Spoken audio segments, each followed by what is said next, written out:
Hi friends, मी आहे दीपाली आणि गौरी किचनमध्ये तुमचे सर्वांचे स्वागत आहे। आज मी तुम्हाला अगदी सोप्या पद्धतीने ओल्या हळदीचे लोणचे कसे बनवतात हे दाखवणार आहे। अगदी चविष्ट आणि चटपटीत लोणचे बनून तयार होते। चला तर मग बनवायला सुरुवात करूया।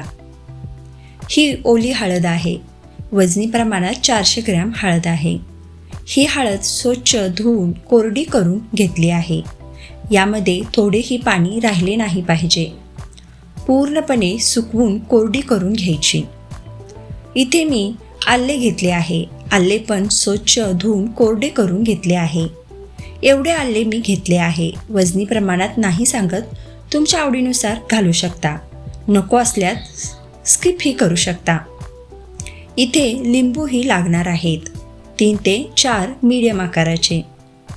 आता सगळ्यात आधी यावरची साल काढून घ्यायची, पिलरच्या साहाय्याने किंवा चाकूने। या प्रकारे साल काढून घेऊ। महत्त्वाची गोष्ट लक्षात ठेवा, कोणत्याही प्रकारचे लोणचे घालताना एक थेंबही पाण्याचा लागला नाही पाहिजे, याची काळजी घ्यायची आहे। जे पण सामान तुम्ही वापराल ते पूर्णपणे कोरडे करूनच वापरायचे आहे। हे बघा, असे पूर्णपणे साल काढून घेतली। आता याचे असे लांबट काप करू। तुम्ही ही हळद खिसूनही घेऊ शकता किंवा तुमच्या आवडीने काप करू शकता।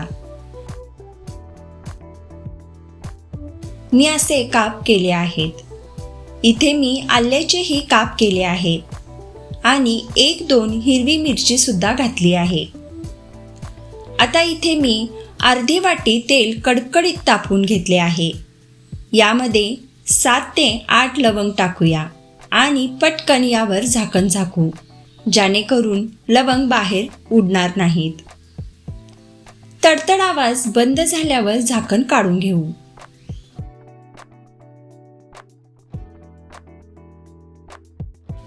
एक चमचा यामध्ये मेथीचे दाणे घालू।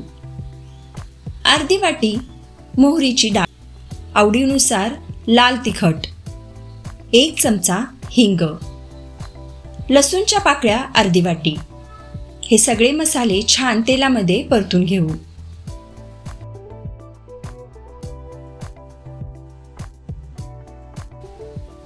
आता मिश्रण एका दुसऱ्या भांड्यात काढून घेऊया आणि पूर्णपणे थंड करून घेऊ।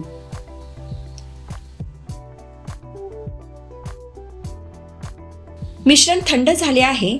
आता यामध्ये छोटी अर्धी वाटी खडा मीठ बारीक करून घालूया। तुमच्या आवडीनुसार मीठ कमी जास्त करू शकता। फक्त लक्षात घ्या, आपण यामध्ये लिंबूचा रसही वापरणार आहे। गूळ 1/4 कप, आवडत असल्यास। व्यवस्थित मिक्स करून घेऊया। आता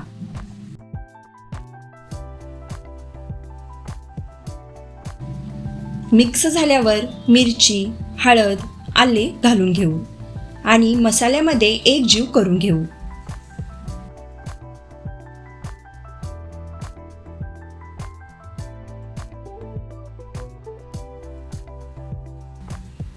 एकजीव झाल्यावर लिंबाचा रस घालू आणि परत मिक्स करू। हे लोणचे आपले तयार झाले। 8 दिवस रोज वरती खाली लोणचं मिक्स करत राहा आणि 8 दिवसांनी हवा बंद बरणीमध्ये भरून ठेवा। ओला हात, ओली पळी, चमचा लोणच्याला लावू नका, नाहीतर लोणचे खराब होण्याची शक्यता असते। मी तर इथे बसून मस्त खाणार आहे। तुम्हाला जर माझी ही रेसिपी आवडली तर लाईक करा, शेअर करा, सबस्क्राईब करा आणि बेल आयकॉनला क्लिक करायला विसरू नका। आणि सगळ्यात महत्त्वाचं म्हणजे माझ्या असेच रेसिपी बघत राहा, बनवत राहा आणि खात राहा। Bye bye.